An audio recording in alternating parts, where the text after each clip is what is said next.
The next time they see you, ubutaha nibongera kukubona they will see someone different. bazabona umuntu utandukanye. Prophesy to your life. Praise God. ubuzima bwawe. The next time they see you, ubutaha nibongera kukubona they will see someone different. bazabona umuntu utandukanye. Because this is one of the jurisdictions of our God. kuko ibi ni bimwe mu bikorwa by'Imana yacu. He doesn't let us stay in a same place. ntabwo ituma tuguma ahantu hamwe. Instead, he keeps promoting us ikomeza ituzamura ku day rwego and night. kurundi. As long as you're obedient. igihe cyose ubashije kumvira. Unless you're disobedient, keretse utabashije kumvira. he will let you suck around if you're disobedient. izakore kugumya uzenguruka. But when you become obedient, ariko iyo wumviye, it is his job to quicken, to make a way kwihutisha ndetse gukora for you to make sure you advance kugira ngo wowe utere imbere until you reach your destiny. That's the God we yaguhamagariye. serve. Hallelujah. Praise God. I'm also happy to fellowship together with my big brother Leonard Mutabazi. nishimiye cyane none kuba ndi guterana na mukuru wanjye. This man of God, I love him so much namukunda cyane because he has been a true friend. yabaye inshuti nziza. He has been a good man. Has been a man of good example, yabaye umugabo w'urugero rwiza, both in faith mu kwizera and in conduct. ndetse no mu myitwarire. So God bless you, man of God. Imana iguhumugisha. Have I said thank you to my brother James? Thank you very much, sir. nashimiye muvandimwe wanjye James. James ibintu byose yabivuze uko twahuye. He said everything how we met. Murabyibuka?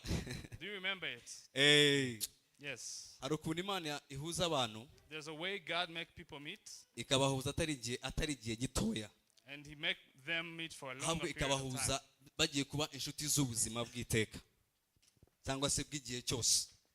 And then he makes them meet for a longer period of time. James twahuye ngira ngo 2008 2009 turi muri camp. I met James around 2008 2009. Icyo gihe twari abana bakunda kurya umuceri cyane, sorry to say so. We were in the camp and we liked eating rice a lot. Dukubitana twiruka nka tujya gushaka lunch. We met running. And I was like, this man, looking for this lunch. man is stubborn like me. So I saw ndavuga uyu mugabo ni nk'uwaganye. This is my blood. Nguyu tumeze kimwe. You know, when anointing meets anointing, iyo gusigwa guhuye n'ukundi gusigwa. when the anointing meets anointing, iyo gusigwa guhuye n'ukundi gusigwa, they connect. birahuza. When a thief meets a thief, iyo abajura bahuye, they connect. nabo barahuza. When a pastor meets a pastor, iyo umushumba nawe ahuye, quickly they connect. barahuza nabo. That's how connection is created. niko guhura kw'abantu. Praise God. Amen. Hallelujah. Hallelujah. Hallelujah. Hallelujah. Hallelujah. Are we grateful before God? Ese dushimye Imana. This God has brought us very far. Imana yadukuye kure cyane. I remember yesterday it was January. Ndibuka ejo bundi hari mu kwa mbere. Now we are in August. Ubu tugeze mu kwa munani. Praise the name of the living God. Imana ishimwe cyane. Many people have dreamed to see this day.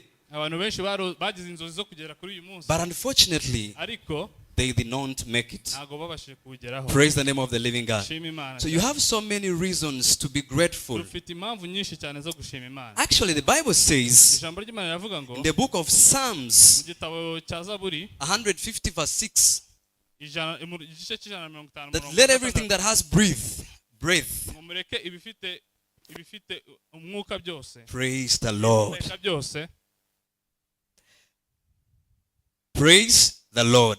Imana ishimwe cyane. So that's the first and foremost testimony ubwo nibwo buhamya bwa that has mbere. to push you stand before men and stand before God and say thank you, Lord. bukwiye kugusunikira kuba imbere y'abantu ndetse n'Imana For the ushima Imana. fact that I'm breathing, kubera ko ugihumeka, I have everything.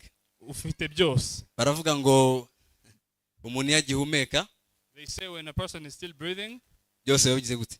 everything is what? Ibyo utabonye mu kwa mbere, What you didn't see in ibyo utabonye January, mu kwa kabiri, what you didn't see in February, ibyo utabonye mu kwa gatanu, what you didn't see in May, amasezerano wategereje imbere all the y'Imana, promises that you waited in front of God, ukiheba ukiganyira, you were thinking that it's reka nkubwire not going to work. kuba Imana ikigutije umwuka. The fact that God is still giving you breath, Hallelujah. hallelujah, Ni ikimenyetso kikwereka yuko it is a sign that is iracyafite umugambi mwiza ku buzima still bwawe. has a good plan upon you. Hallelujah. Hallelujah. Imana iracyafite iki?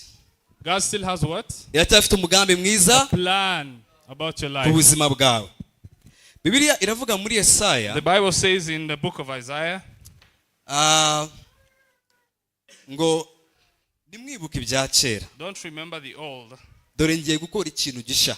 I have come to do a new thing. Hallelujah. Hallelujah. Ndagira ngo ubwire mugenzi wawe ngo dore ngiye gukora iki. I want you to tell your neighbor what is mubwire ngo Imana igiye gukora ikintu gisha mu buzima bwawe. God is going to do a new thing in your ariko life. kuki mutinya guhanura? Why are you afraid of kandi Imana prophesying? yaduhaye ubutware. When God has given you the yaduhaye power, ubutware mu kanwa kacu. He gave you the power in your Bibiliya tongue. iravuga ngo umukiranutsi azagira ikintu yatura kizaba. The Bible says that the righteous will declare something and it nta wundi shall muhanuzi happen. utegereje, uri umuhanuzi w'ubuzima bwawe. There is no other prophet upon your Yesu life ashimwe, unless nta wundi yourself. muhanuzi utegereje. Don't wait for another yego prophet. Imana izakohereza umuhanuzi, God will send someone. ariko mbere na mbere uri umuhanuzi w'ubuzima But bwawe. before everything, you are the prophet iyaba of your life. mwanyumvaga muri aya masaha, If you could hear me today, ngo umukiranutsi azagira ikintu yatura, the Bible says the righteous shall declare something, kizagira gute? and it shall Kizamubera happen, cyiza. and it shall be a good thing. Bwana asifiwe.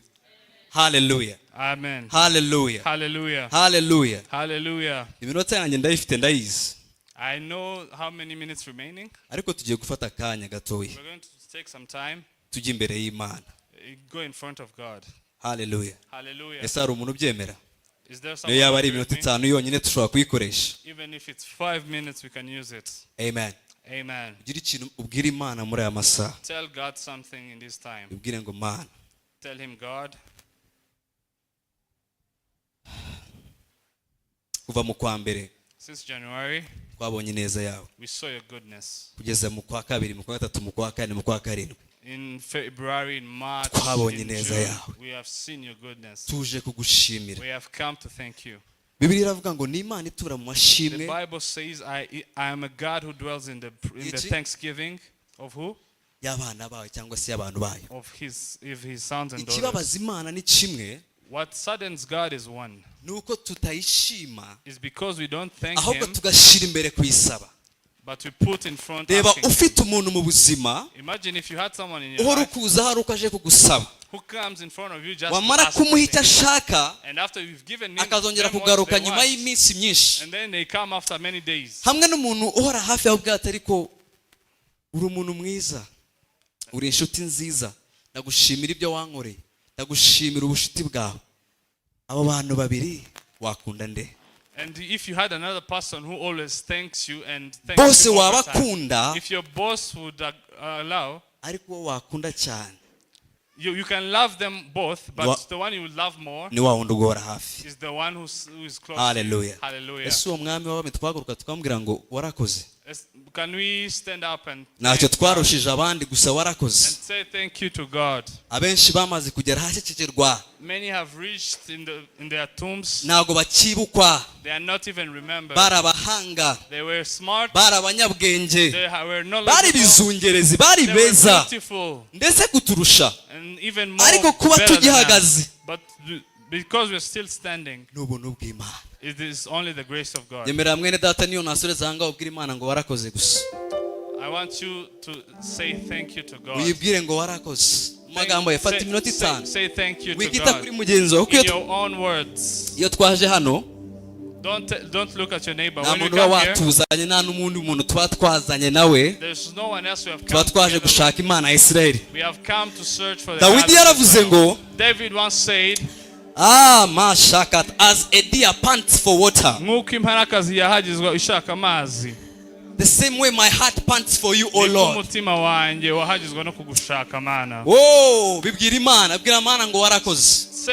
Tell God thank you. bwira Imana ngo warakoze byonyine gusa. Tell God thank you for what He has done. Hallelujah. Hallelujah. yibwire bwira Imana iminota 5 ugira icyo bwira Imana. Take this moment. ahari amarembo y'ijuru yakinguka ku bwawe muri iyi minota 5. Maybe the heavens can open for you in this minute. nta kintu mfise no kwirata, nta n'ikindi zigera mbona. bwira Imana, gira icyo bwira Imana. Tell God something today. Hallelujah. Mana we nibwo mwene data fata akanya ko gushima iyo Mana yatanze ingabo nyinshi ku bwawe nubwo utabibonye. nta kintu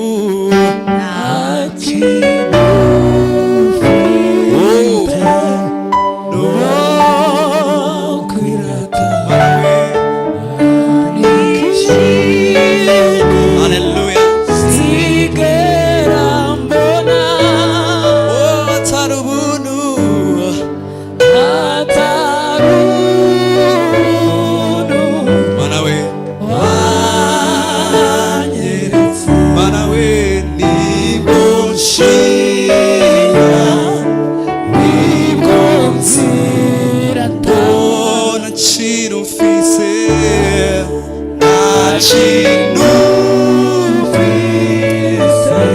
washima imana yawe mana we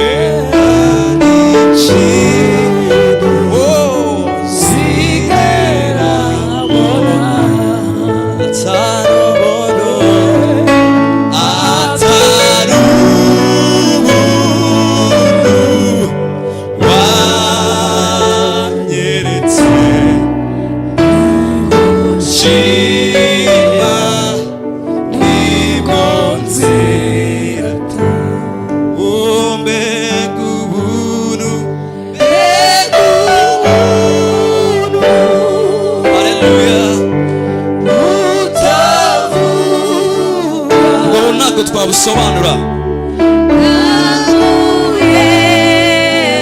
bwadukuyeho ibyaha byacu byose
yabahaye ubwo butware bwo kuba abana b'Imana bakamwiyegurira yabahaye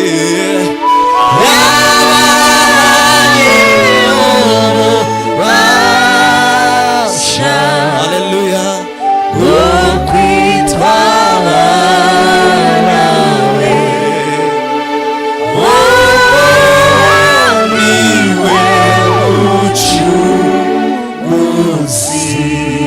haleluya mwami twamukomera amashyi menshi cyane reka twicarire mu kuboko kw'Imana yacu Yesu ashimwe Imana yacu yaduhaye ubutware abamwizeye bose yabahaye ububasha yabahaye ubutware bwo kuba abana b'Imana atari kubw'imirimo n'ibikorwa not because of their work, but because of their faith. Only that gives us the access to be children of God. Hallelujah. Amen. Amen. This is my brother. Jeremiah. Tumaranye iminsi tugendana. We've been together for quite some time. Ndashimana ko turi kumwe tuvuga iby'ubwiro bw'ijambo ry'Imana. Thank God that we are together speaking about atari kubw'imbaraga cyangwa se ubutware, not because of power, cyangwa se ubushobozi bwacu or our own authority, ahubwo ni kubwa Mwuka Wera. but because of the Holy Spirit. Iyo tubishima Imana. We thank Na God. mugenzi wanjye nawe yitwa Idrissa. My brother also is called Idrissa. Awe ni inshuti yanjye twahuriye kuri campus. He's a good friend we met at campus. Nawe tugendanye igihe kitari gitoya, ndashima Imana ko turi kumwe. We've also been together for quite some time. Hallelujah. Hallelujah. Yesu ashimwe. Amen. Praise Jesus. Ngero mbarize mugenzi wanjye iminota 5 twagendana. Ask your neighbor, can we go together in these 5 minutes? Hallelujah. Yes, ashimwe. Hallelujah. Numugisha ukomeye cyane, ndashimira umukozi w'Imana nasanze avuga ijambo ry'Imana. It is a great privilege. I thank God for the brethren. My God, this man of God is very deep. Umukozi w'Imana abirimo neza cyane. Congratulations my brother. Wakoze cyane muvandimwe. Ufite ijambo ry'Imana kandi ukomereza aho ngaho. You have the word of God and please continue like that. Uko Paul aravuze ngo, because Paul said nago nkuzwe isoni n'ubutumwa bwiza. That I am not ashamed of the gospel. Kuko ari imbaraga hereza uwizeye wese iki? For it is the power that gives every believer what? Strength. Hallelujah. To be saved. Hallelujah. So congratulations. Keep it up. Komereza aho rwose. Amen. Amen. Turi mu cyumweru cyiza cy'urubyiruko. We are in a good week of youth. Yesu ashimwe. Hallelujah. Kandi mwabibonye ku rubyiruko rwano dufite imbaraga cyane. And you have seen that the youth of here is very powerful. Yesu ashimwe. Hallelujah. Baravuga, they say mu mvugo y'Ikinyarwanda, in Kinyarwanda, ngo urubyiruko ni imbaraga, that the youth is what? Ni imbaraga z'igihugu. Is the strength of a nation. And nanjye reka mvuga ngo ni imbaraga z'igihugu. Let me also say that they are the strength of the nation. Urubyiruko, but also the imbaraga z'ubwami bw'Imana, is the strength of the kingdom of God. Biragoye, it is hard, ku bwami bw'Imana bushobora kujya mbere, that the kingdom of God may progress, cyangwa se ubwami bw'Imana bwakaguka, that the kingdom of God may be enlarged, tudafite urubyiruko, without the youth. My brother Bisangwa nagushuje cyane. Yesu ashimwe. My brother Bisangwa, thank you very much. Biragoye. It is very difficult. Isn't it? Hallelujah. Bivuze ngo igihe twatakaje imbaraga z'urubyiruko, when we have lost the strength of the youth, yaba ari mu gihugu cyangwa se mu bwami, whether in the nation or in the kingdom, tuba twahuye n'igihombo gikomeye cyane. We have met a great Hallelujah. loss. Hallelujah. Ngira mugenzi wangu tuba twahuye n'igihombo kize gute? Tell your brother that we have met a great loss. Ariko se uru rubyiruko, baza mugenzi wangu uru rubyiruko. Ask your neighbor, are you a youth? Yes, ashimwe. Uru rubyiruko. Are you a youth? Baza umuntu kwegere ngo uru rubyiruko. Ask the person next to you, are you a youth? Bwana sifiwe. Nimubona ababyeyi bacu bicayemo hano, don't see our fathers and mothers sitting here mugire ngo ntago ari urubyiruko, and think that they are not the youth. Nemera neza ko ari urubyiruko muri Kristo Yesu. I believe that they are youth muri Kristo Yesu abari icyaremwe gishya. Because whoever is in Christ is a new creation. Uri muri Kristo Yesu abari iki? The one who is in Christ, there's no weak person, but we are strong because the kingdom of God or the best of God is not word, but it is the power of God above everything. Hallelujah. Bwira mugenzi wangu uracyari urubyiruko.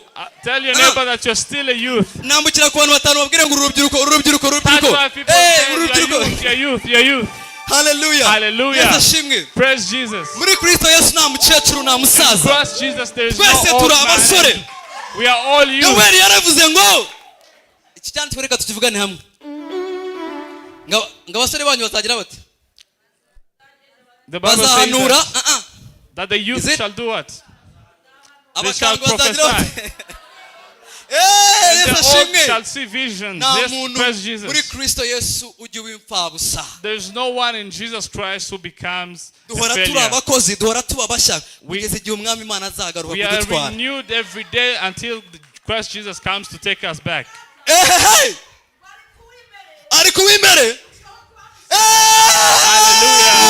Hallelujah. Even if the body may grow old, but the inner person wagutwara mu ijuru bakakwereka Paulo, bakakwereka Petero, bakakwereka Barinaba, kuno bakomeye ari abasore bakomeye cyane, kubera ko barahinduriwe bahabwa undi mubiri mushya, aho bari bahora bahimbaza Imana amanywa n'ijoro. Hallelujah. Yes, ashimwe. Praise Jesus. Gira mugenzi wangu uracyari umumaro kuko uru rubyiruko. Tell your neighbor that you are still of importance because you are mu gihugu ndetse ne mu bwami. For the nation and also for the kingdom. Hallelujah. Bwana sifiwe. Praise Jesus. Mubwire ngo Imana iri hano. tell him that God is here. baduhaye umutwe w'amagambo uryoshye cyane. They gave us a very interesting title of the message. Theme, which says The the theme. title of the message. Changing inappropriate things you found yourself in while you are still young.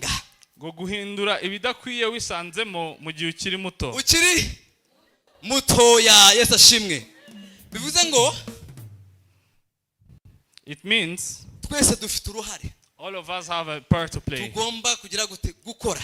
A part to do. As long as you're still breathing. Nibyo birivuga ngo ibihumeka byose bishima Uwiteka. Because the Bible says every ibihumeka living byose creature bishima Uwiteka. may it Kuko praise ntabwo God. yabitakarije icyizere, nabitakarije n'agaciro, biracyari by'umumaro mu maboko yayo. Because he did not lose hope for them and they are still of Hello. value in his presence. Yes, ashimwe. Praise God. Ariko nta cyanditswe wabwira mugenzi aho ngaho, uriya mugenzi wamubwira icyanditswe.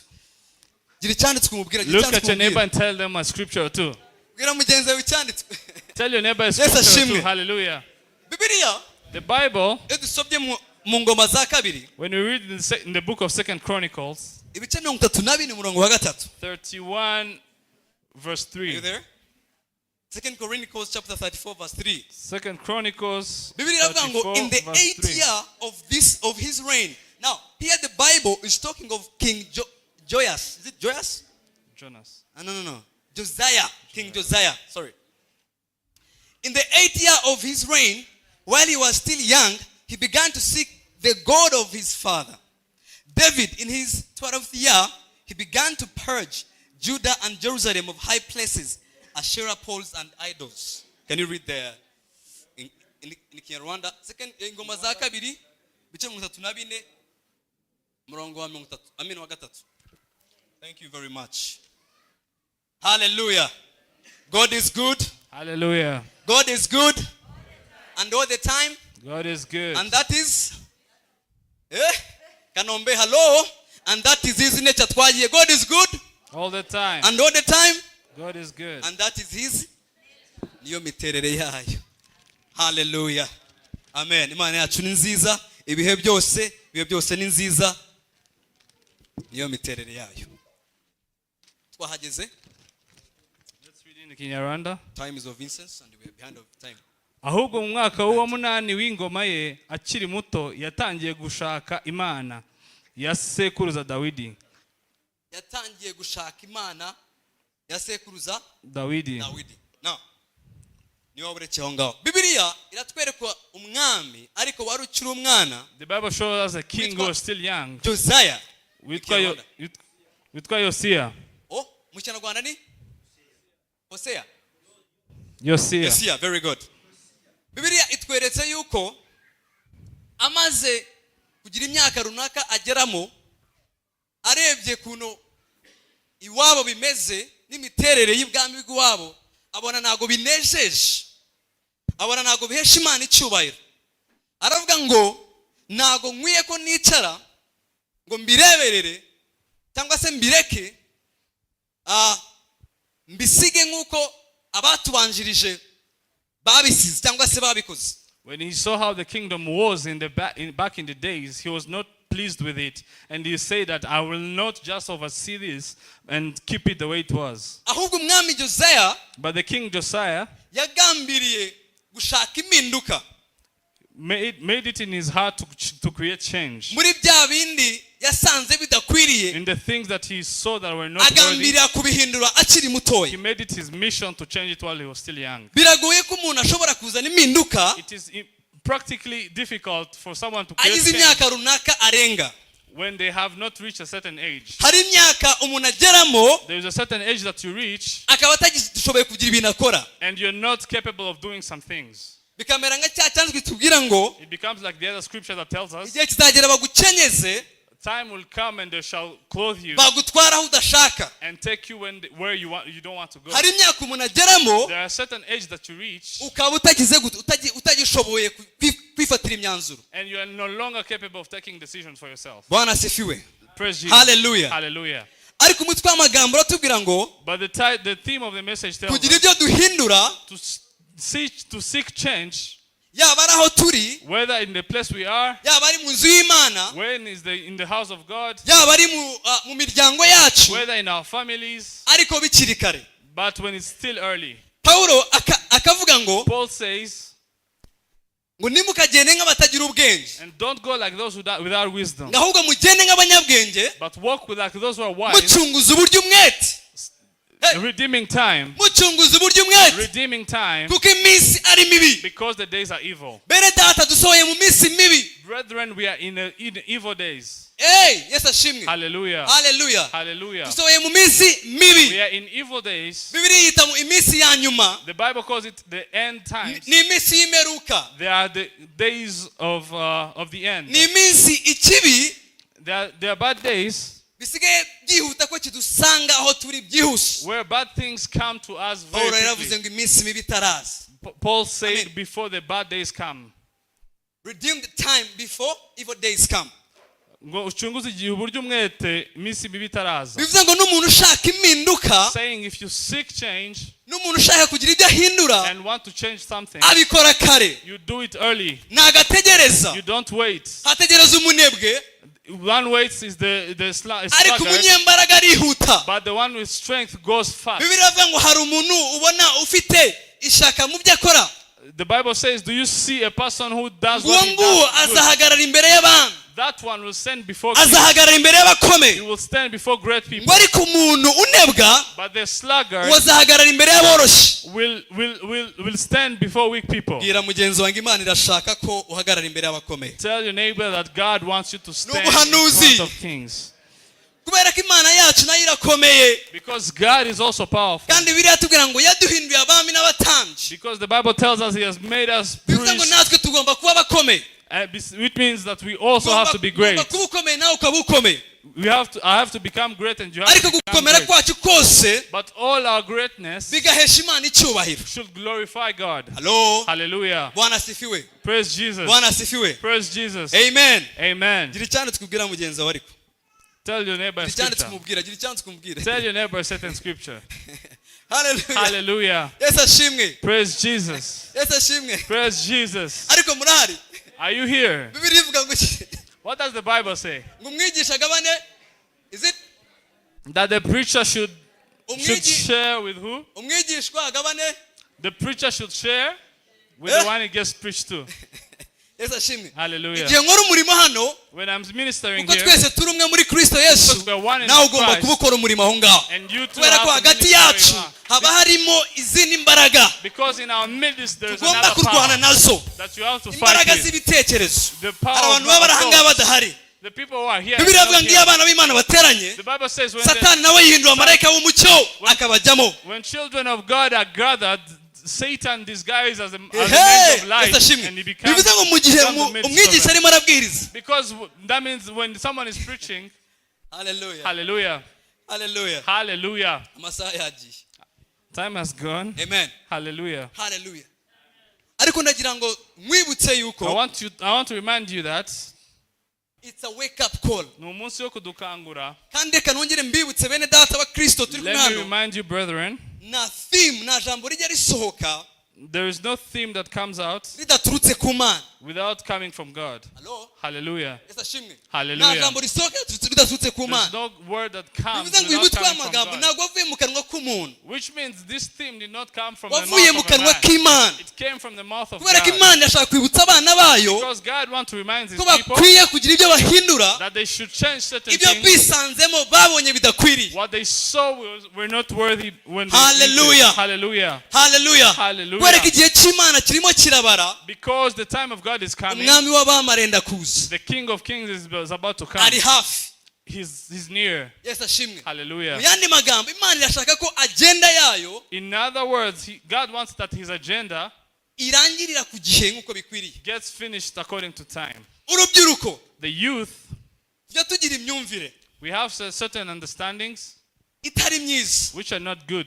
yo kumva ko of thinking tugifite time, that we still have time, tugifite igihe, we still have more bigatuma time, tudakora ibyo tugomba gukora uyu and munsi. it makes us not do what we're supposed to Tuvuga do ngo today, ejo mfite umwanya nzabikora. and we say we'll do it Mu tomorrow. cyongereza babyita procrastination. In English they call it procrastination. Procrastinating Procrastinating. ni uburyo bwo kuba wareka ikintu ugomba gukora icyo gihe It's a way of stopping to do what you're supposed ukagisigira to umunsi do, w'ejo. and you put it off tomorrow. Ikibabaje What is sudden nuko niyo ejo hageze is because even after uba tomorrow utagishoboye arrives, kugikora. you are no longer capable of doing it. Haleluya. Hallelujah. Ugatangira kujya mu minsi yo kwicuza. And you start regretting. Umubwiriza yaravuze ngo The Ecclesiastes says, ujye wibuka umuremyi wawe remember your mu minsi y'ubusore bwawe, Maker in your youth, iminsi mibi itaraza, when the bad days have uvuga ngo not come. ntago nejejwe nayo. And you start saying, I'm not pleased with this. Hari iminsi iza There are days that come, umuntu akinjira mu byo kuvuga ngo ntago nejejwe and nabyo. you start saying, I'm not pleased with this. Iyaba narabimenye nkabikorera ku gihe, Had I known and do it on time,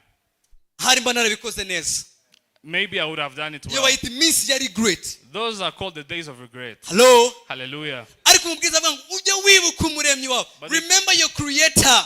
But the Ecclesiastes said, remember your Creator. Before the evil days comes Iminsi mibi itaraza, and you start to say mutangire I kuvuga have ngo no pleasure in it. ngo sinejejwe nabyo.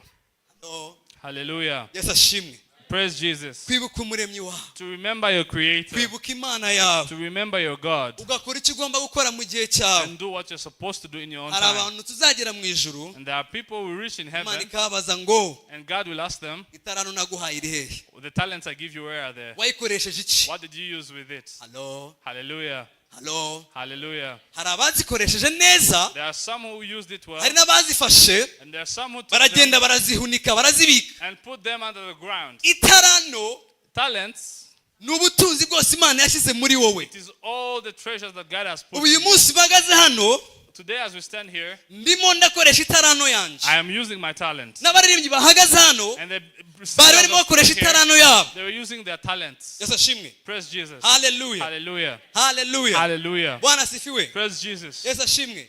Itarano ni impano y'Imana yaguhaye. Mwene data watubwirije The talent is what the gift that yari arimo God has given you. acunguza igihe umwete The brethren that preached to us was using agira ngo his ubutumwa time bwiza bugere kuri bose. so that the gospel may reach to many. Yesu ashimwe. Hallelujah. Amen. Hallelujah. Iminsi mibi itaragera Before the evil days come, ubwo azagera imbere y'umwami akamubaza se ibyo naguhaye gukora ku isi warabikoze? when he shall arrive before the king and be asked, what did he use the talents for? Ukavuga ngo no. And you said nothing. Mwibutse yuko Let me remind you that nta muntu ku isi there's no one on the earth Imana yohereje that God sent itamufiteho umugambi. without a plan for him. Ngo turi abo yaremye, That we are those he created ituremeye imirimo myiza created us for good works muri Kristo Yesu. in Christ Jesus. Ngo tugire dute? So that what? Tugire dute torero? So that what? So Tuyigenderemo. that we may walk in them. Twese hamwe nta n'umwe uvuyemo All of us without excluding dufite umurimo anyone, tugomba gukora we have a work we are supposed to do mu gihe nyacyo kandi gikwiriye. in due time.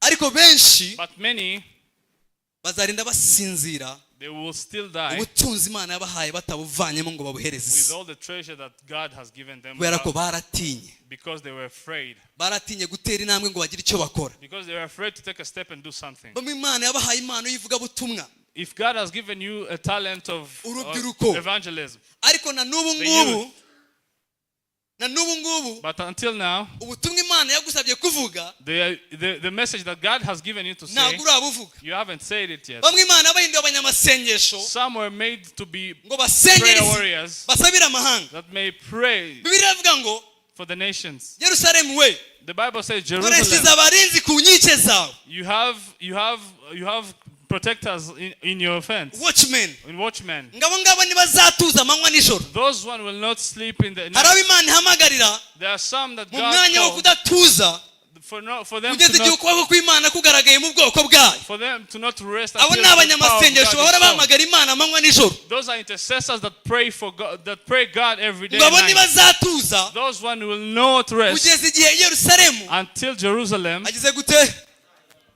azahinduka amashimwe. And then it becomes bivuze ngo tugomba gusenga Imana, it means we have to pray, tukayamagara tukayitabaza, and call him kugeza igihe until hari amashimwe agaragaye. there are thanksgiving biravuga ngo kugeza igihe i Yerusalemu, the Bible says until Jerusalem ihinduriye ishimwe mu isi, becomes a change in the world. mu gihe utarabona igisubizo urimo urasaba Imana, in case you haven't seen the answer you are praying for, wituza, don't wait, keep praying. biravuga ngo niyo kwizerwa. The Bible says he's muri turekere kwatura ibyiringiro byacu. Hallelujah. Hallelujah. muri turekere kwatura ibyiringiro byacu. Says don't keep ngo kuko iyo dusezeranije that he who promised ariyo kwizerwa, to be trustworthy. Yesashimwe. Hallelujah. Imana yasezeranye niyo kwizerwa. The God who promises to be sinjye trustworthy. nawe tugenda igihe izasubiza, It's not me and you who create the time, ariko icyo nzi neza nuko izasubiza. but what I know is that he will answer. icyo nzi neza nuko izagira gute, nuko izasubiza. icyo ngomba gukora ni ukudatuza amanywa n'ijoro, kugeza igihe njye n'umuryango wanjye iduhinduye ishimwe mu isi. Hallelujah. kugeza igihe njye n'umugore wanjye n'umugabo wanjye until you and your husband and your iduhinduye ibitangaza mu isi. you become wonders in the nations. Dawidi yaravuze ngo Imana yangize igitangaza. David said, God has made me a wonder. Imana igira abantu ibitangaza, God can make people kandi wonders, bakayikorera mu kuri no mu and they mwuka. serve him in truth and the spirit. ubutumwa bwiza That is the gospel. Hallelujah. Hallelujah. kuko ngo nzakugira umutwe sinzakugira umurizo. That says I will make you head, not tail. Tell your neighbor, uri umutwe ntabwo uri umurizo. you are the head and not the tail. Hallelujah. Hallelujah. ndimo ndasoza. As I conclude, baduhaye icyanditswe, they gave us a scripture kiri muri Timoteyo wa mbere, in 1 Timothy. tuvuga ngo is it Second Timothy. Second Timothy? Yes. Right? Chapter 4 verse 12. Paulo yabwiraga Timoteyo, Paul was telling Timothy, ngo Timoteyo, and Timothy, ntihakagire umuntu uhinyura iki, let no one despise your youth. twese reka tubivuge, ntihakagire umuntu ugira gute, Let no one do what? ariko bwira mugenzi wawe, haguruka ubwira mugenzi wawe ngo ntihagire umuntu uhinyura ubusore bwawe, haguruka Stand up and tell your neighbor. Stand up and tell your neighbor. ubusore bwawe. Let no one despise your bwira abantu youth. batanu, bwira abantu Tell your batanu, neighbor. Tell korera your Imana, neighbor. korera Imana, Let no one despise your youth. oya babwira ariko Let no one despise your youth. oya korera uyu mugisha w'isa sita. Hallelujah. hanura abantu ngo ntihagire umuntu uhinyura ubusore bwawe. Let no one despise your mandele youth. boshatabaya. Yesu ashimwe. Hallelujah. ntihakagire umuntu uhinyura iki, ubusore bwawe. Let no man despise your youth. Hallelujah. Yes. Yesu That's what he ashimwe. said. Yeah.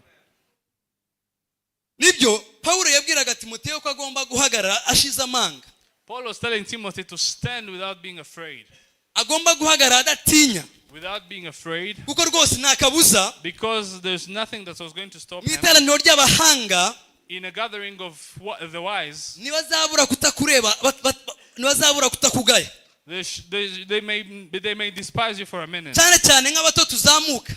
Those that are young that are still coming igihe up, uzaba uhagaze imbere y'abahanga n'ababyeyi n'abakuru, when you will be standing in harimo front of the abahanga wise bazakugaya and the parents, they shall despise you sometimes. rwose kuko ntabwo ushoboye. Because you're not capable. niko kuri.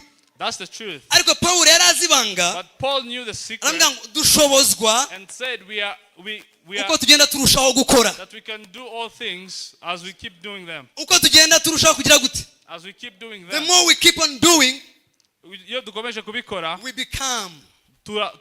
duhinduka ibyo bintu. Becoming is in doing. Guhinduka ikintu biva mu gukora icyo kintu. kuba ikigomba kuba cyo biba mu kugira icyo ukora. Hallelujah. Becoming something comes from doing something. bireka ngo naho itangiriro ryawe ryaba ritoya, The Bible says even if your beginning is barika small, amaherezo wagira gute. but in the end you shall be what? My brother yaduhaye ubuhamya, The brother gave us a testimony. umuntu yatangiye atazwi ibyanditswe, isn't it? Bibiliya ava harigaye, He didn't know the ngira ngo scripture. yari muri camp, ariko umutima cyangwa se umwuka aramubwira ati wagiye ugafata kiriya gitabo cy'ibyanditswe byera ukakiga ukakimenya. And the heart told him, why don't you go and take that the book and start reading and Yesu understand? ashimwe. Hallelujah. Hello. ntacyo yari azi, ntabwo yari azi Bibiliya, ntiyari azi ijambo rye, He didn't know the scriptures, yari arizi ariko ntiyari arizi uko abishaka but he didn't understand the scriptures nuko as well. abibona. ariko afata igihe. But it took time. Arakora. And he worked. Tubyita ngo working out your salvation. We call it working out your salvation. Yes, ashimwe. Hallelujah. Gukora wasukuna yavuga ni ngo gukora mu gucunguza uburyo mu gakiza wahawe. Is it? Hallelujah. Abantu bazi Nyarwanda mu interpret. Working out your salvation. Hallelujah. Kugira icyo ukora mu bintu bw'Imana cyangwa se mu gakiza. Hallelujah. Turacyari kumwe. Amen. Paul abwira Timoteyo ngo ntihakagire umuntu ugira gute? Paul tell Timothy, uhinyura ubusore bwawe. Don't let anyone despise your youth.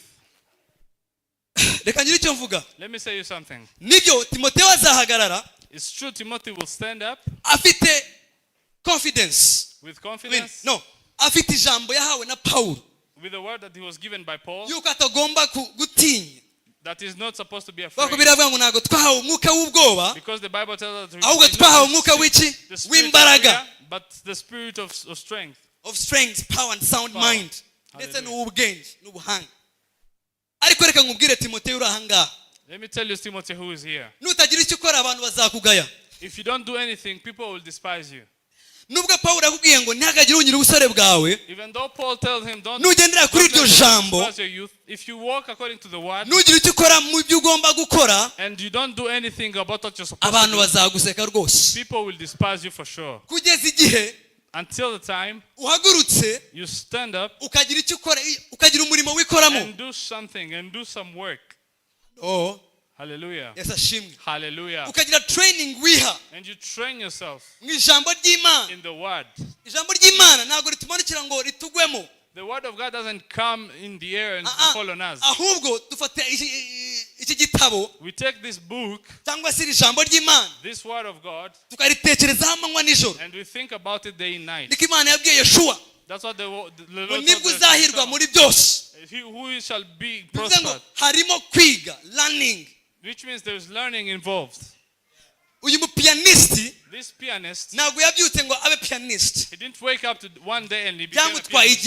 It took him time. Arabyiga. He learned about it. None uyu munsi arimo performing. Now he's performing. So preparation prevents you kwitegura bikurinda from poor performance. Gukora nabi. Amagambo arakomeye. These words are powerful. Birasaba ko uri hano kugira ngo yumve utari hano ntago wayumva. You have to be here to understand it. Kuko ijambo ry'Imana ngo ni inkota ya mujya abiri. Because the word of God is a double-edged sword. Irakubita. Yero dukubise turatsindwa. When it comes to us, we fail. Rimwe na rimwe tukumva bibishe. Sometimes we feel like ariko nubwo bibishe birimo umuti w'ejo hazaza. Even if it's not hey, nubwo bibishe birimo iki? Birimo umuti w'ejo hazaza. Even if it's not enjoyable, it contains nimubwira ngo genda wikoremo umurimo. The medicine of tomorrow. Ejo tuzahura uri umutsinzi. If you go and do tuzahura uri igihanganje. Tomorrow we shall meet. Ejo tuzahura uri umugabo nyamugabo. Tomorrow we shall meet wo guhamya umwami wamenye. To declare the king you have known. Hello. Hallelujah. Because you have taken time to seek the Lord. The Bible says seek the kingdom of the Lord and everything will come as bonus. Which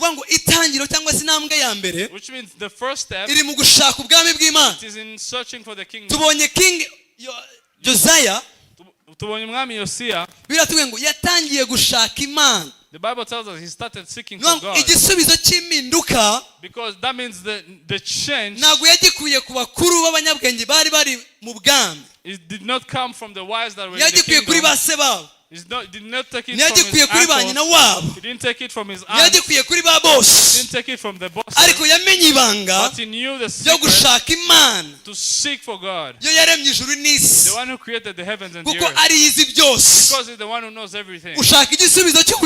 If you want an answer of your life, seek the kingdom. The Bible shows us that Babylon, the king Nebuchadnezzar, he lacked the interpretation of the dream. Took the decision to kill everybody, including all the witchcraft and all the kingdom of God. And the people of God that were in that nation. But when they called men, when they reached in front of the king, they did not stutter. They called Daniel, and he gave the answer. And he said, muduha akanya tujye gushaka Imana ya Israel. give us time so that we seek the God of Israel. Hallelujah. Hallelujah. Tujye gushaka iki? To seek what? The God of Israel. Igisubizo cyarabonetse ni cyabonetse. Did the answer come or not? Tubivuge cyane cyarabonetse ni cyabonetse. Did the answer come or not? Cyarabonetse ni cyabonetse. Did the answer come or not? Cyarabonetse ni Did cyabonetse. the answer come or not? Ariko reka tubibwire Satani cyarabonetse ni cyabonetse. Let's tell that to Satan. Did it come or not? Dufite Imana ibasha kureba ibyo abantu batabona. We have a God who can see. Dufite Imana ibasha kureba ahishe. We have a God who sees. Dufite Imana ibasha kureba uko imitima yacu twese turi hano itekereza. We have a God who can see how our hearts are thinking. Iyo ngiyo, that one niyo umuntu ayoboza, is the one we ask for directions, igisubizo, and he gives you answers cy'ubuzima bw'iteka of eternal life. Ushaka Imana.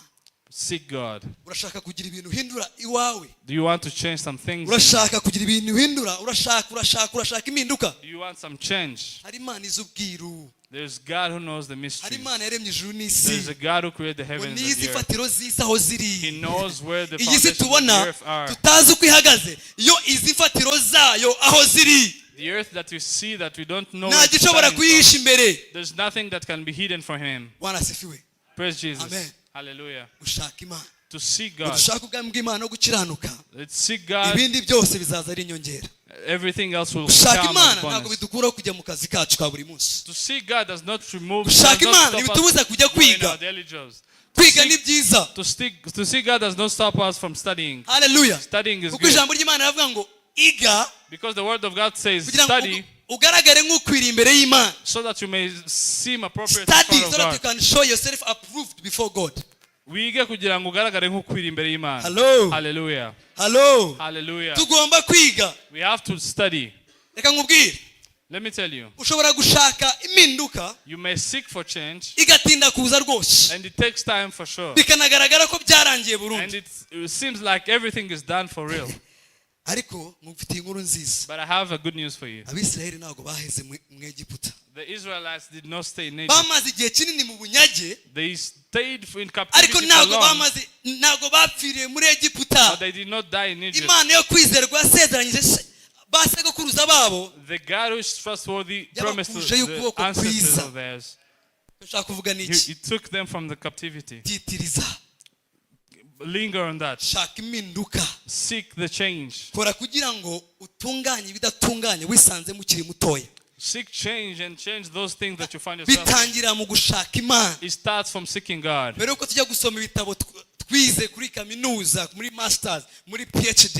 Before you seek the knowledge that you got in master's or your undergrad or PhD, seek God first. Because he's the one who knows everything. Hallelujah. Hallelujah. Yes, praise Jesus. Paul tells Timothy that do not be despised. Ntugahinyuzwe. Hallelujah. Ikindi kintu Paul yabwiraga Timoteyo. Another thing that Paul was telling Timothy. Kora urwawe ruhande. Do your part.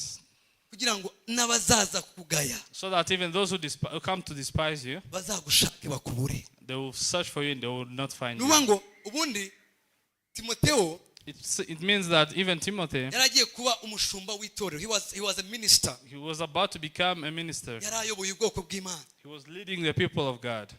Ariko ntago ushobora kuba umushumba. But you cannot be a pastor. Ntago ushobora kuyobora ubwoko bw'Imana. You cannot be the one leading the people of God utazi ijambo ry'Imana. Without knowing the word of God. Hello. Hallelujah. Ntago ushobora kugira gute? Ntago ushobora kuyobora umukumbi w'Imana. Hano ubu ngubu tukaba ababyeyi bacu bari hano n'abakuru mu by'agakiza. Our parents and our seniors in the things of the spirit. Igihe cyabo kirimo kiragera. Their time is coming to an end. Cyaho bavaho bari natwe tukinjira. That they may move from where they are and then we come into their shoes. Hello. Hallelujah. Hallelujah.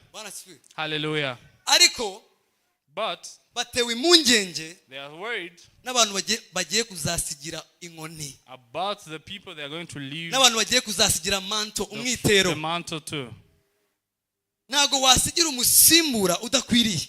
You cannot leave your mantle to an unworthy ndetse ntibyakunezeza nawe ubwawe. You wouldn't be proud of it. Wagira impungenge. You would worry about it. Wahangayika. You would start struggling. Wavuga ngo si umuntu aba bana azabatwara hehe. You will wonder, where is this person going to lead my people? Isn't it? Ariko icyakumara impungenge, but what will remove the doubt, at least nukubona wa umusimbura, is to see the one who's seeking replacement hari icyo arimo arakora mu rwe ruhande, when they are doing what they're supposed to do in their own capacity, for them to become worthy. Nubwo utamusiga akwiriye, even if you're not leaving them worthy, ariko umuse mu nzira n'ubushake, but you are leaving them in the willingness bwo kuba ukwiriye, of becoming worthy. Kubera ko mu rugendo turiga, because in this journey we study. Hello, reka turi abantu basinziriye. Yes, ashimwe.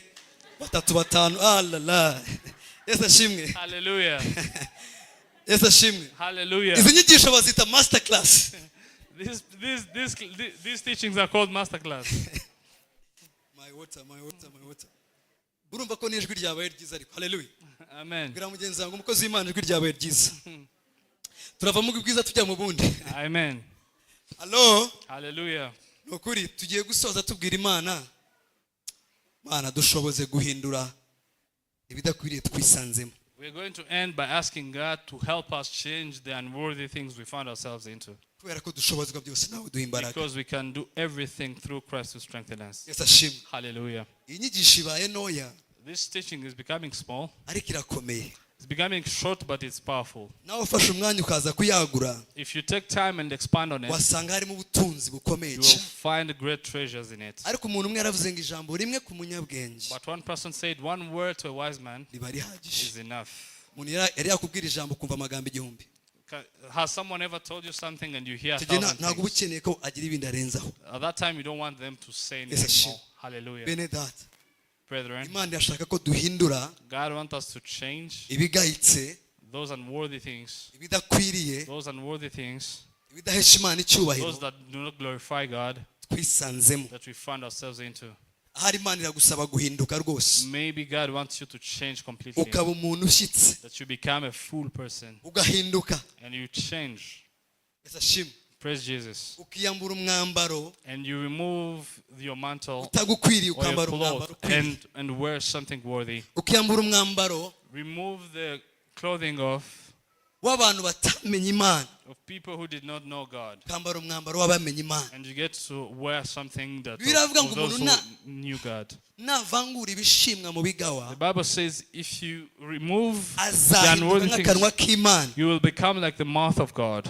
Ariko uzi impamvu tutaramera nk'akanwa k'Imana? But do you know the reason why you haven't become like the mouth of Hari God? ibintu tutararekura. There are things you haven't stopped. Mu by'ukuri ntago hano ndimo ndigira umwere, nta nubwo ngira akana k'umwere. Twese dukwiye kugira uruhare dukora. I'm not saying this message to pinpoint on someone, but I'm telling everybody, including Nibyo myself. Pawulo abwira Timoteyo ngo no mu myitwarire, conduct. That's what Paul says, Timothy, even in your Kora conduct. mu myitwarire yawe. Even in your conduct. Abantu nibatubona bavuga ngo uyu ni umukristo. When people see you, they say, this is a Christian. Ibya kera tubyibagirwe. Forget the past. Ibya kera bireke. The Bible says we forget the N'ibyejo ntabwo past. dushaka kubimenya ibyo wagendeyemo. We don't want to Bidahesha Imana know icyubahiro. what you went Ariko through. uyu munsi wafata umwanzuro But today wo you can kuvuga ngo take a ngiye kuba decision. umukristo nyawe. Today you can take a decision to be a Ngiye Christian. guhagarara maramazi. I'm going to stand Uvuge ngo ndambiwe iminsi yanjye ya kera. and say that Uvuge ngo I am ndambiwe tired. kwitwa umukristo ntari umukristo. I am tired of being called a Uvuge ngo Christian. ndambiwe I'm not one. gutukisha Imana I'm tired of mu banyamahanga.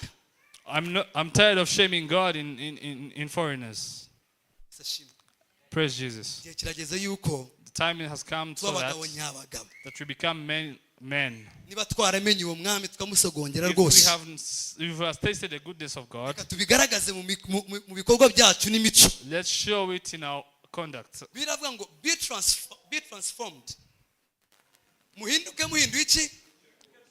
Muhinduke rwose muhinduye imitekerereze yanyu. The Bible says, be transformed by the renewing of your Guhinduka mind. bitangirana no gutekereza. Guhinduka bitangirana no gufata umwanzuro. Ukavuga uti no. Changing comes first by thoughts. Ntabwo naba mu rusengero ngo njye mu kabari. I cannot leave the church and go to Ntabwo the naba nabize icyuye hano imbere y'abantu. I cannot be sweating here in front of Ejo mbe people. ndi ahantu hadahesha Imana Then icyubahiro. tomorrow I'm in a place that Ni don't uguhindura praise God. ibidakwiriye That's how changing things that are twisanzemo. that we found ourselves into. Hello. Hello. no guhindura ikibidakwiriye. It is changing what? Ntabwo naba ndi umukristo uba uri mu rusengero nk'umukristo nagera hanze ngatukana. No. I can't be a Christian and when I reach outside I start cussing. Biravuga ngo turi inzandiko zisomwa na bose. The Bible says we are written what? We are written epistles. We are written epistles. Bimaze iki ko witura uri umukristo nagusoma ngagusomaho ibindi bintu bihabanye n'ubukristo. What does it? Kambabwire. Hallelujah. Iyi si ifite abanyabwenge. The world has a lot of wise people. Tubabeshya yuko tuvuye mu nzu y'Imana. We tell them that we come from the house of ariko God. twagera hanze bakatubona. And then when we come outside they see us. Niyo bishije baratubona. Even when they are just silent they bakabimenya. see us. They know it. Bigatuma rimwe na rimwe It makes them even sometimes badahitamo inzira turimo. them not choosing the babona yuko ntacyo yatumariye. way we are into because they see that it Niyo hasn't changed uzasanga us. turimo turatinza kuza k'umwami bamwe. That's how you'll find that we are delaying the Kubera ko coming of twanze Christ guhinduka. because we have refused to change. Twambaye uruhu twiko turi abakristo ariko ibikorwa byacu birabihakana. We are wearing the skin that we are Christians but our actions Yesu yaravuze ngo deny them. muzabamenyera ku mbuto zabo. Christ said we shall know them by the fruits of their works. Yes. Hallelujah. Amen. Muzabamenyera ku mbuto zabo. You Nizihe shall know mbuto them by the fruits of uyu their works. mwaka umaze iminsi wera? Which kind of fruits have you been Nizihe bearing? mbuto? Reka ndababwira nanjye ubwanjye nikuyemo. I'm telling you, but I'm telling myself Nanjye as ijambo well. ry'Imana rimwe rirankubita ariko dufate umwanzuro duhinduke But rwose. let's take a decision and change for good. Nta mukristo uba umunyamagambo. There's no Christian who becomes. Nta mukristo uteranya abantu. There's no Christian Niyo who wabona ibidakwiriye get conflict. muri mugenzi wawe, If you see the unworthy ni things in inshingano your Imana iguhaye ngo neighbor, umusengere. it is an assignment that God has given you to pray for Bibiri them. ivuga ngo iki? The Bible says what? Mumfashe tukivaneyo kiriya cyanditswe. Help me Urinde with this ureba time. umugogo agatotsi mu jisho rya mugenzi wawe ariko ukibagirwa ikigogo kiri. But you forget the stick that is in your eyes. Ni nko kubona kano kantu mu jisho rya mugenzi wawe ukagateraho comment ukagagaya ariko wibagiwe umugogo iki kiri mu ryawe. Wakirengagije. Hello. Wagize gute? Hallelujah. Wakirengagije. Bibiri avuga ngo uwibwira ko ahagaze agira gute? Dufite abamarayika hano mu nzu y'Imana. We have angels here in the house of God. Balamashata. Imana imira dusaba guhinduka. God is requesting us. Imana imira dusaba kugira ibintu duhindura. God is requesting us. Ntabwo waba umukobwa, ntabwo waba umugore uzamera nka Esteri. You can't be a woman who's going to Uzahindura be like ibintu kugira ngo Esther. ubwoko bwanyu butabarwe, umuryango wanyu utabarwe. Change things so that your people Utarahinduka ubwawe ngo ugire ibintu uhindura. before you change. Maze wemerere Imana uyiyegurire rwose igukoreshe nk'igikoresho kizima gishimwa. So that you allow God to use you. Biragusaba kuhinduka. Ntabwo waba Moridekayo. You cannot be Mordecai. Ukikoreye bya bintu bya kera. With all the past things. Hallelujah. Hallelujah. Kugira ibyo duhindura. To change some things. Uravuga ngo mu magambo. Paul says in words. Mu rukundo. In love. Muri conduct mu myitwarire. Niko yabwiye Timoteyo. Bivuga ngo Timoteyo ugomba guhagarara nk'umukozi w'Imana utariho umugayo. Which means Timothy you have to stand. Ariko birambabaza iyo mbana n'umukozi w'Imana. What saddens me is ejo nkamera nko muri rya Jean Paul yavuze ngo ngerageze gukora ibyiza ibi bikananga imbere. And become like the word Paul said, I try to do good things but bad things come before. Niyo mpamvu hari imbaraga z'Imana tutarabona. That's why there's some power of God we haven't received. Kuko hari imbaraga z'Imana itarekura. Because there's some power of God that igikoresho kizima gishimwa. Before you become a kuko worthy. niziguhereza. Because if he gives you the power, uzazitucisha. You will shame the power. Ariko umunsi tuzaba ibikoresho bizima. But the day we shall be good instruments. Nta kizabuza Imana rwose kuturekura ubutunzi bwayo bwose mu mwuzuro. To release his treasures. Ariko impamvu itinze iranga ko tugenda ngo tugire gute? Tuyitucishe. Urashaka gusengera abarwayi ngo bakire. Urashaka izo mpano. You want those power. Ntago wabikora ugifite za ngeso mwene data. You cannot do it with all your old habits. Watucisha Imana ya Israeli. You will shame God of Israel. Ariko birambwira ngo. But the Bible tells me. Cyanditswe ejo. Reka nyivuge mu magambo yanjye. I read the scripture yesterday. Ngo Paulo na Barnaba. Paul and Barnabas. Ngo bagumayo babwiriza ubutumwa bwiza. Stay there and preach the gospel. Hallelujah. Hallelujah. Ngo bavuga ubutumwa bw'ubuntu bw'Imana. They preach the gospel of grace. Ngo maze Imana ihamisha amagambo yabo imirimo n'ibitangaza. And God affirmed their words with acts and wonders. impamvu turimo turavuga ijambo ry'Imana imirimo n'ibitangaza bikabura? Do you know why we are talking about the power, the word of God, but there are no signs and wonders? Ntabwo turahinduka. We have not been changed. Ariko iri jambo mwaryumvise nanjye ririmo rirankubita. But have you heard this word? Even me, nagize ubwoba bukomeye cyane. I'm being challenged. Ariko dufite amahirwe, dufite abashumba. But we are lucky we have the tugiye kujya imbere y'Imana ya Israel turire. We are going to go in front of God and pray and say, God, forgive us. Udushoboze guhinduka rwose. And help us to change for good.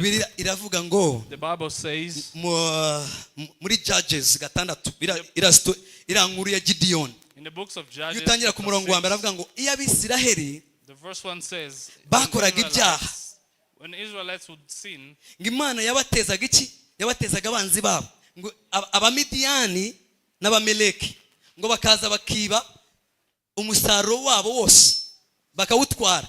Ngo ubutunzi iyo bahingaga kubera ibyaha no kujya kure y'Imana, abanzi babo barazaga bakabitwara. Ngo ariko iyo bahindukiraga bakarira Imana ya Israel, ngo yaboherezaga umuhanuzi, umucamanza, akaza akababwira ingeso zabo mbi n'imikorere yabo mibi, maze bakihana ikabakiza, maze igafata bya bindi abanzi babo batwaye ikabibagaruriza. N'imbaraga za restoration, imbaraga zo kugarura ibyayo wabuze, imbaraga zo kugushumbusha. Iyo wemeye kwihana ukavuga uti Imana ndamanitse amaboko ndetse ingeso zanjye ndetse ibyaha byanjye ndetse imirimo mibi nakoze, your bad habits, Imana ifata bya bindi byose wabuze, God takes everything that you lost, abanzi batwaye ikabikugaruriza, everything that enemies took from you and give it to you back. Ku birenge byawe. Ariko se, please stand on your feet. Mbere yuko wenda tuzagira amahirwe Imana iduha akanya twongera ijambo turirambure neza ko nagiye mba brief. Waba uri hano uvuga uti Mwami, are you here and thinking that God, najyaga nkumva rwose, I've been hearing about you, ndetse najyaga ngerageza kwereka abantu yuko nakwakiriye kandi narakwakiriye. I have also been showing to people that I've received kabura hanga ukabushiza amanga ukavuga uti, are you here and you think that uyu munsi ntago nshaka kuncika, you don't want to be left behind today? Mu byukuri ndashaka kumesa kamwe, ndashaka kuva mu kuvanga. You want to do one thing. Mwakira umwami n'umukiza w'ubugingo bwanjye byukuri. You want to receive the King of imbere y'abahamya benshi, in front of the ntago witnesses. biteye isoni. It is not something to be ashamed uyu of. munsi waba ari umunsi wo gukira kwawe, Today may be a uyu munsi waba ari umunsi wo gutabarwa kwawe, Today may be a day uyu of munsi waba ari being umunsi wo saved. kubohoka kwawe. Today may be a day of being. Niba uri aha ngaho ushaka kwakira Yesu umwami n'umukiza, If you are here and want to receive Jesus Christ, koza Satani isoni utambuke, please shame the devil and come here. uze hano tugusengera. Ababyeyi bacu bari hano kuturambikaho ibiganza. Come here and so that our parents can help us. Haba hari umuntu uhari Are you here today? uvuga uti ndashaka guhereza uyu mwami ubugingo bwanjye, Saying that you want to give the Uteri King of intambwe Kings uze. your life, so that utera intambwe uze. you can take a step. Arahari? Is there someone? Arahari? Is there someone? Arahari? Is there someone? Yesu ashimwe. Hallelujah. Watera intambwe ukaza mwene data. You can take that step and uyu come. munsi amateka yawe yahinduka. Today your history may change. Yaba hari? Is there anyone? Imana ishimwe ko twese twakiriye mwami wacu. Ariko nagira ngo dukore isengesho rusange. I want us to pray a general prayer. Dusabe Imana imbabazi. To ask God for forgiveness. Mana tubabarire. Ask God for forgiveness. Tubabarire. Forgive us. Twagendeye mu bigayitse. We walked through unworthy things. Ahiherereye twakoze ibidakwiriye. In secret place we did biravuga ngo turi umucyo w'isi. The Bible says we are the salt of the earth. We are the light of the earth. Turi umucyo w'isi. We are the light of the earth. Ngo nuko mu umucyo w'isi. And so that you may be the light light of the nyawe. And become the right light. Kugira ngo muheshe se wo mu ijuru icyubahiro. That you may glorify your Father in heaven. Bwana sifiwe. Praise God. Mateyo 5:16. Matthew 5:16. Hello. Hallelujah. Kandi abantu bagiye kuvuga ngo ngewe kuva uyu munsi ndamaramaje rwose ngiye kuba umucyo w'isi. Nyakuri. Let me see those who are going to say that today. Nanjye ndamanitse. I have taken the decision. Kandi abantu bavuga ati ndemeye rwose. I have agreed. Uyu mwami ngiye kumukorera. I'm going to serve this king. Ngiye kumukorera. Maramaje. I'm going to serve this king. Yego ndabyemeye. Yego ndabyemeye. namaramaje kugukore. Oh yego ndabyemeye, yego ndabyemeye. Bwira Imana ko wemeye. Haleluya. namaramaje kugukore. Oh yego ndabyemeye,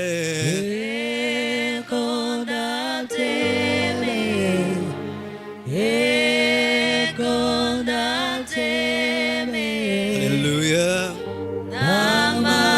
namaramaje kugukore. Yego ndabyemeye. Uyu munsi wabyemeza umutima wawe ko umaramaje rwose. Kemeza umutima ko ugiye gukorera uyu mwami. Namaramaje kugukore. Twese duhagurutse. Yego ndabyemeye, yego ndabyemeye, yego ndabyemeye. Vugana n'umutima wawe.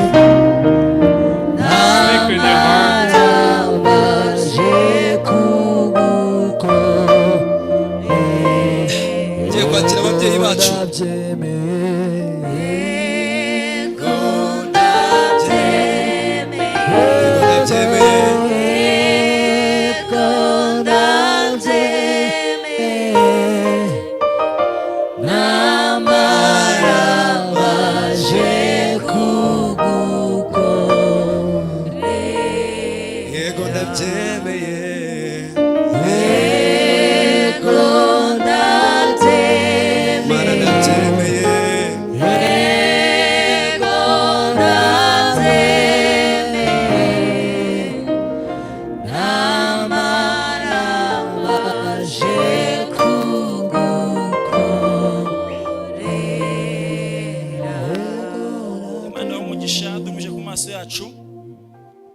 Tujye gusenga Imana muri buno buryo.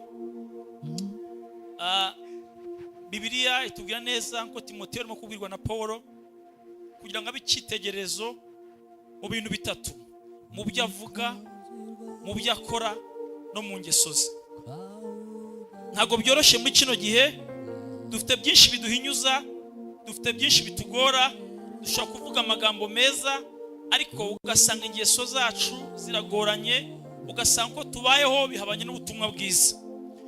Tugiye gusenga muri buryo bubiri, tugiye kwihana dusaba Imana kugira ngo iduhe umwuka wayo n'imbaraga zayo kugira ngo twere imbuto kandi imbuto zacu zigumeho.